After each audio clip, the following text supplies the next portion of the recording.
Hello dear students, अस्सलाम वालेकुम जी। क्या हाल है सबके। उम्मीद है कि सब खैरियत से होंगे और पढ़ाई को अच्छे से एंजॉय कर रहे होंगे। तो जी सबसे पहले एक अपडेट देना चाहता हूँ आप सबको कि सिंध बोर्ड में सक्खर लाड़काना जितने भी बोर्ड हैं सिंध के अंदर, उन सब के 10th क्लास के एग्ज़ाम जो स्टार्ट हो रहे हैं वो स्टार्ट हो रहे हैं 17 मई से। तो आपके पास मार्च अप्रैल 2 महीने हैं, तो अच्छे से स्टडी कर लें और हम भी इंशाल्लाह कोशिश करके आपको कोर्स कंप्लीट कराएंगे फिज़िक्स का। तो जी इससे पहले हमने जो टॉपिक स्टडी किया वो था चार्जेस के बारे में। चार्जेस के बारे में हमने क्या क्या पढ़ा जी। चार्जेस के बारे में अब तक हमने पढ़ा कि कोई भी दो चार्जेस अगर सेम चार्जेस हों तो वो एक दूसरे को रिपेल करती हैं, ठीक हो गया। और कोई भी अगर अपोजिट चार्जेस हों वो एक दूसरे को अट्रैक्ट करती हैं, ठीक हो गया। यानी ये इनकी फोर्स ऑफ अट्रैक्शन होगी, ये इनकी फोर्स ऑफ रिपल्जन होगी, ठीक हो गया जी। ये हमारी Q1 और ये हमारी Q2।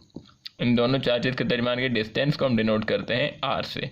इन दोनों चार्जेस के दरमियान के डिस्टेंस को भी R से, ठीक हो गया।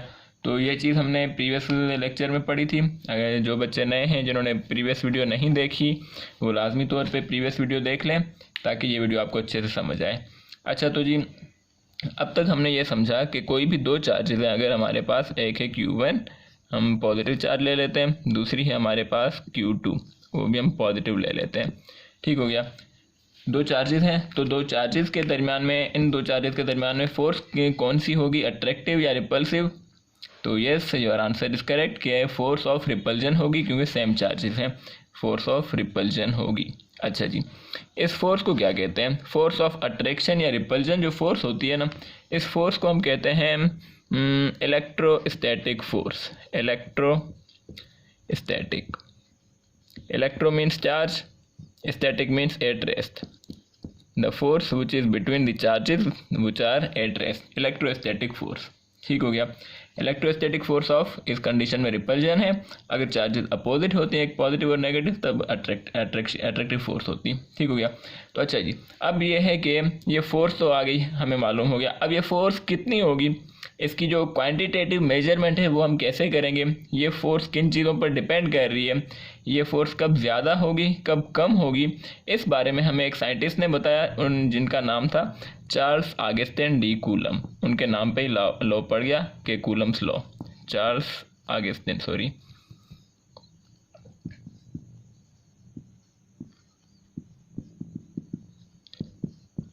D coulomb. चार्ज पे इन्होंने बहुत ज़्यादा स्टडी की थी और चार्ज का ऐसा यूनिट भी इन्हीं के नाम पे पड़ गया कूलम, ठीक है। इन्होंने बताया, इन्होंने ये लॉ दिया हमें कि भाई कोई भी दो चार्जेस हैं अगर हमारे पास तो उनके दरमियान के जो डिस्टेंस है उस डिस्टेंस को हम डिनोट कर देते हैं R से। ये इन दो चार्जेस के दरमियान का डिस्टेंस, ठीक हो गया जी। Q1 Q2 दो चार्जेस, इन दो चार्जेस के दरमियान का डिस्टेंस और ये फोर्स हमें बताई जा रही है। अब इन्होंने कहा चार्ल्स ऑगस्टिन डी कूलम साहब ने कि जो भाई इन दो चार्जेस के दरमियान की जो फोर्स है ना, फोर्स जिसे हम इलेक्ट्रोस्टैटिक फोर्स कहते हैं, वो फोर्स डायरेक्टली प्रोपोर्शनल होती है प्रोडक्ट ऑफ चार्जेस के। यानी कि जितनी आपके पास जितना चार्जेस का मैग्नीट्यूड ज़्यादा होगा इलेक्ट्रोस्टैटिक फोर्स उतनी ज़्यादा होगी। यानी Q1 जितनी ज़्यादा उतनी ही फोर्स ज़्यादा, Q2 जितनी ज़्यादा उतनी ही इलेक्ट्रोस्टैटिक फोर्स ऑफ रिपल्शन ज़्यादा, जितनी दोनों फोर्सेस अगर ज़्यादा अगेन से उतनी ही फोर्स ज़्यादा, ठीक। तो डायरेक्टली प्रोपोर्शनल, इस रिलेशन को हम कह देते हैं इक्वेशन नंबर 1। और दूसरी बात इन्होंने कही कि इन दो चार्जेस के दरमियान का जो डिस्टेंस है ना, जिसे हमने R से डिनोट किया है, ये फोर्स ऑफ रिपल्जन या अट्रैक्शन जो है इलेक्ट्रोस्टैटिक फोर्स वो इस डिस्टेंस पर भी डिपेंड कर रही है, ठीक हो गया। इन दोनों के दरमियान डिस्टेंस जितना आप इंक्रीज करेंगे फोर्स ऑफ अट्रैक्शन या रिपल्जन इनके दरमियान में कम होती जाएगी। इन दोनों के दरमियान का डिस्टेंस जितना कम करते आएंगे उतनी फोर्स भी इंक्रीज हो जाएगी। यानी एक को कम कर रहे हैं, यानी डिस्टेंस को कम कर रहे हैं फोर्स इंक्रीज हो रही है, डिस्टेंस को इंक्रीज कर रहे हैं फोर्स डिक्रीज हो रही है, यानी ये इन्वर्स रिलेशन हुआ। तो इन्होंने कहा जी जो इलेक्ट्रोस्टैटिक फोर्स है this is inversely proportional to not distance but square of distance between them. इस इक्वेशन को नाम दे दिया इक्वेशन नंबर 2। स्क्वायर क्यों दिया जी, क्योंकि ये एक्सपेरिमेंटल था कि जितना आप डिस्टेंस बढ़ाएंगे उसके स्क्वायर के हिसाब से हमारी फोर्स इंक्रीज या डिक्रीज होगी, ठीक हो गया। तो ये इक्वेशंस हमारे पास आ गई 2। तो इनके बाद हमारे पास एक और रिलेशन आ जाता है, हम क्या करते हैं इन दो इक्वेशंस को कंबाइन कर लेते हैं। यहाँ पे हम लिख लेते हैं by combining equation number 1 and 2।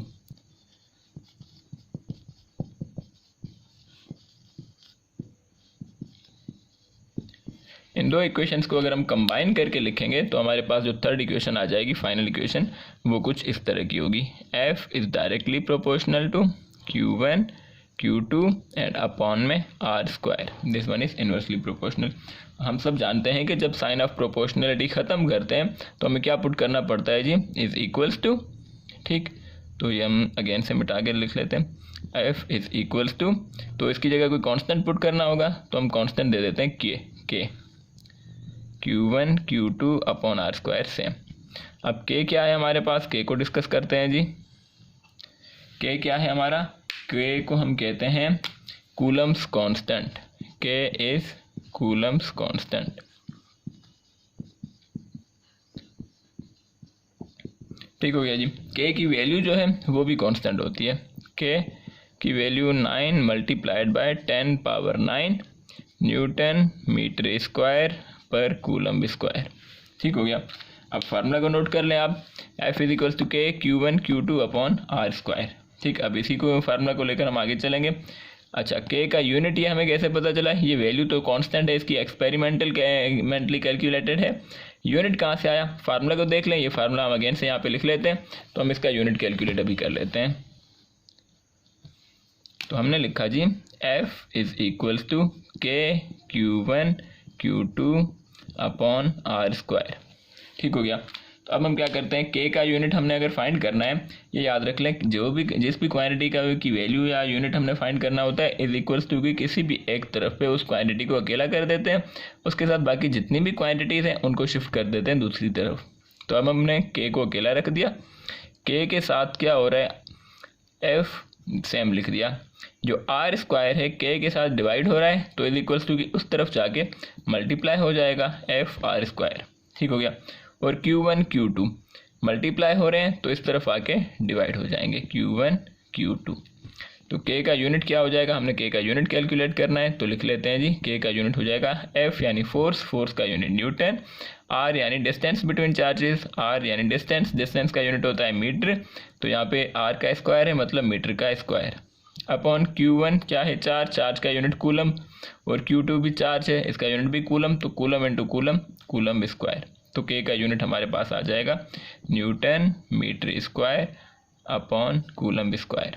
ये किसका यूनिट है जी, जो कूलम्स कांस्टेंट है उसका SI unit, newton metre square upon coulomb square. अच्छा जी, हमारी जो 10th के सिलेबस है बेटा, उसमें यह है कि जो electrostatic force between two charges हैं उनके लिए ये फार्मूला काफ़ी है। ठीक हो गया, ये फार्मूला वहाँ तक काफ़ी है। अच्छा, एक और बात याद रख लें, इस फार्मूले से रिलेटेड हमारी टेक्स्ट बुक में कोई एग्जांपल सॉल्व नहीं है और ना ही प्रॉब्लम्स में इस फार्मूले से रिलेटेड हमें प्रॉब्लम दिया गया है। लेकिन इससे हम ये नहीं कहेंगे कि ये फार्मूला या ये जो लॉ हमने पढ़ा कूलम्स लॉ, ये इंपॉर्टेंट नहीं है। इंपॉर्टेंट ऑब्वियसली है, MCQ में आपके बहुत ज़्यादा क्वेश्चन आते हैं इस टॉपिक से, इस इक्वेशन से। और सेकंड बात ये कि यही topic as it is second year की फिजिक्स में भी आपका रिपीट होगा, कूलम्स कांस्टेंट इलेक्ट्रोस्टैटिक्स चैप्टर में। ठीक, इसमें एक और चीज़ आती है, उसको हम डिस्कस फिलहाल नहीं कर रहे क्योंकि उसमें आप लोग कंफ्यूज हो जाएंगे। उसमें एक और चीज़ आ जाती है कि चार्जेस के दरमियान का मीडियम, तो मीडियम को फिलहाल हम डिस्कस नहीं करते, उसमें कॉम्प्लेक्सिटी ज़्यादा हो जाती है। तो फिलहाल बस इतना याद रख लें, जो K है ना, K की वैल्यू जो हमने पढ़ी, K की value 9 × 10 power 9 newton metre square upon coulomb square. ये K की वैल्यू है फॉर फ्री स्पेस यानी कि वैक्यूम, यानी कि दो चार्जेस हैं हमारे पास Q1 Q2, इनके दरमियान में जो मीडियम है वो फ्री स्पेस है यानी कि वैक्यूम है। ठीक, उस वक्त ये K की वैल्यू एप्लीकेबल होगी। उस वक्त अगर हमें कहा जाता है कि फोर्स इनके दरमियान की फोर्स ऑफ अट्रैक्शन या रिपल्जन फाइंड करें, तो हम ये फार्मूला अप्लाई करेंगे। Q1 की वैल्यू हमें गिवन होगी, Q2 की, उनके दरमियान का डिस्टेंस गिवन होगा, तब K की वैल्यू हम ये पुट करेंगे। ठीक हो गया। अगर हमें कहा जाता है कि इन दोनों के दरमियान में अगर कोई और मीडियम है फ्री स्पेस के अलावा, ठीक, तो ऑब्वियसली क्या होगा, इनके दरमियान की फोर्स ऑफ अट्रैक्शन या रिपल्जन जो भी होगी वो थोड़ी सी डिक्रीज़ हो जाएगी। ठीक, इसको हम डिटेल में पढ़ेंगे हमारी सेकेंड ईयर की क्लास में। फ़िलहाल के लिए इतना काफ़ी, बस MCQs के पॉइंट ऑफ व्यू से ये बात याद रख लें कि F is equals to K Q1 Q2 upon R²। ठीक हो गया। MCQs के लिए ये पॉइंट ध्यान में रख लें कि Q1 अगर इंक्रीज़ करेंगे F इंक्रीज़ हो जाएगी, Q2 इंक्रीज़ करेंगे F इंक्रीज़ हो जाएगी। अगर अच्छा यहीं पे आपसे क्वेश्चन पूछ लेते हैं कि if one charge is doubled, if Q1 is doubled, अगर इस चार्ज को हमने डबल कर लिया, what will be there net effect on electrostatic force, तो फोर्स पे क्या इफेक्ट पड़ेगा, तो ये भी डबल हो जाएगी। ठीक हो गया। अगर हम कहते हैं Q2 को डबल कर लिया तब भी फोर्स डबल हो जाएगी। अगर हम कहते हैं कि दोनों चार्जेस को डबल कर लिया तब क्या होगा, दोनों चार्जेस को डबल करने से force will be increase by 4 times. Q1 के डबल करने से फोर्स डबल हो जाएगी, Q2 को डबल करने से फोर्स अगेन से डबल हो जाएगी, यानी दोनों को अगर हम डबल कर रहे हैं तो force will be increase by 4 times. एक बात ये याद रख लें MCQ पॉइंट ऑफ व्यू से। और सेकंड बात क्या, अपॉन में आर स्क्वायर को, अच्छा अगर यहाँ पे सिर्फ आर होता, इसको डबल करते डिस्टेंस को, फोर्स हाफ हो जाती, लेकिन इस वक्त स्क्वायर है। स्क्वायर का क्या मतलब है, हम आपसे कहते हैं जी if distance between charges is doubled, यानी आर की जो वैल्यू है दैट इज़ 2r, यानी डबल हो गई। अब बताएं फोर्स क्या होगी। अब हम क्या करेंगे जी, ये फार्मूला है हमारे पास, इसके अंदर r की जगह हम 2r पुट करेंगे। r की जगह हम 2r पुट करके देखते हैं क्या आंसर आता है, Q1 Q2 अपॉन r की जगह हमने लिख लिया 2r स्क्वायर। ठीक हो गया। तो ये हमारे पास आंसर आ जाएगा कि Q1 Q2 upon 4r square. ठीक हो गया। अच्छा जी, 4 डिवाइड में है, अगर 4 को हम मूव करें दूसरी तरफ तो 4 क्या हो जाएगा, मल्टीप्लाई में आ जाएगा। 4f will be equals to k Q1 Q2 upon r square. ये अगेन से फोर्स का फार्मूला आ गया, ये फोर्स का फार्मूला था हमारे पास, ये रहा। ठीक हो, k Q1 Q2 upon r square आ गया, तो हमारे पास आ गया 4 अपॉन में 4 आ गया एक और। ठीक, या 4 को वहीं पे रहने दें, ये रहा 4। ये जो बाकी वैल्यू है कि 4 के अलावा की, ये f के इक्वल थी और ये अपॉन में 4 आ गया, यानी जो हमारी नेट फोर्स थी ये आ गई f upon 4। Force will be decrease by 4 times. ठीक हो गया। यानी डिस्टेंस अगर डबल कर रहे हैं तो फोर्स 4 टाइम्स इंक्रीज होगी। इन्वर्सली प्रोपोर्शनल है, लेकिन क्या है, स्क्वायर है। स्क्वायर का क्या फंक्शन है, अगर डिस्टेंस को डबल करेंगे फोर्स भी 2 टाइम्स कम नहीं होगी, force will decrease by 4 times. अगर इसको हाफ करते हैं तो force will not be increase by 2 times, force will be increase by 4 times. ठीक हो गया। तो इससे रिलेटेड हम इस चैप्टर के एंड पर MCQs भी कुछ करेंगे अच्छे, तो उसमें आपकी प्रैक्टिस हो जाएगी। तो ये था हमारा कूलम्स लॉ। अच्छा, कूलम्स लॉ को अगर हम एक्सप्लेन करना चाहें, डिफाइन करना चाहें, वो हम किस तरह करेंगे, डेफिनेशन हम यहाँ पे लिख लेते हैं। Coulomb's law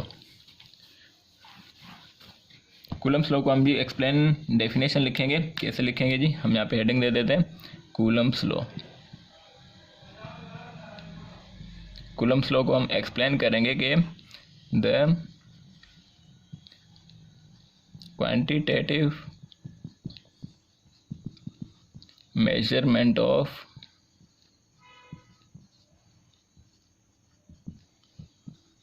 electrostatic force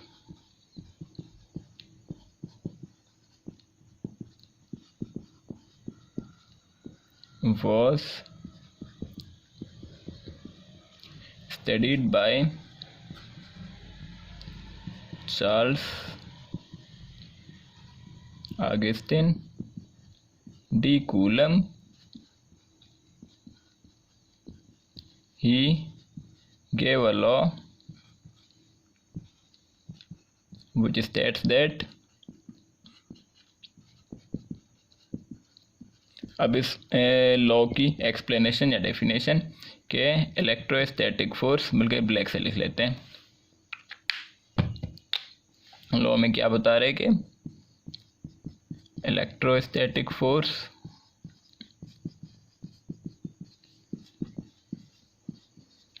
between 2 charges is directly proportional to product of charges। अच्छा, यहाँ पर हम ये नहीं लिखेंगे कि is directly proportional to charges, बल्कि is directly proportional to product of charges and inversely proportional किसके है भाई, इन्वर्सली प्रोपोर्शनल टू डिस्टेंस नहीं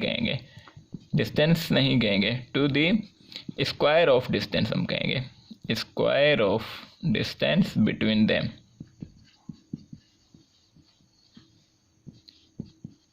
ठीक हो गया। ये हमारी होगी एक्सप्लेनेशन या डेफिनेशन कि हम कूलम्स लॉ को डिफाइन किस तरह से करेंगे।